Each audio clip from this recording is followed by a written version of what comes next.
And today we want to talk a little bit about safety netting, which I know you're very interested in. So could you just begin by telling us what safety netting is? It's a process where professionals work with patients at a consultation level at times when there's uncertainty.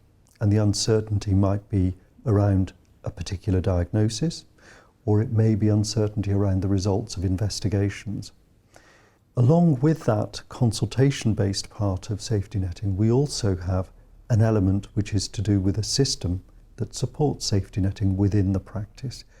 With respect to cancer patients then, the first bit will be when the patient's in with the GP discussing symptoms. When patients come to you, of course they come with symptoms, and the symptoms, to start off with, don't always reflect what's going on underneath, because we see patients at all different times, we see them at different levels of severity. And so it's often difficult to decide whether somebody's vague or undifferentiated symptoms amount to something more serious.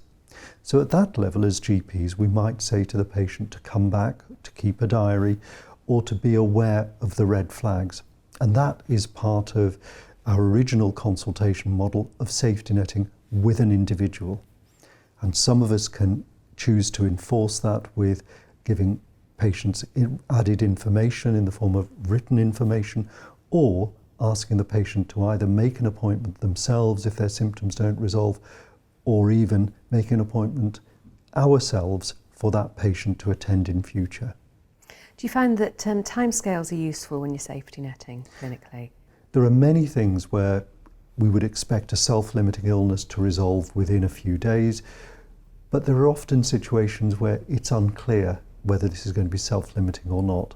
And so for cancer type symptoms, or where we have a suspicion that there might be an underlying more serious condition, we often put in a safety net of around weeks, and at the same time reflect that by being clear with our patients why we want to see them again.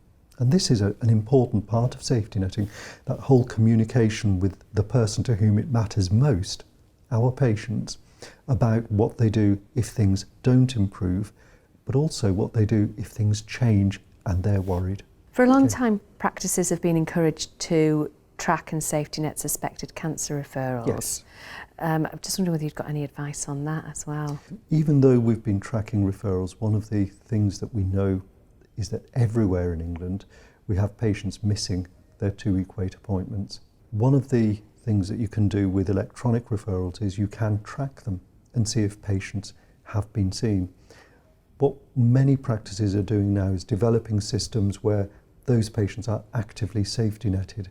In all ways, it becomes an important, significant event for that person and for us as practitioners, because medico-legally we still retain a measure of responsibility for that patient until they've been seen and until further action has been taken.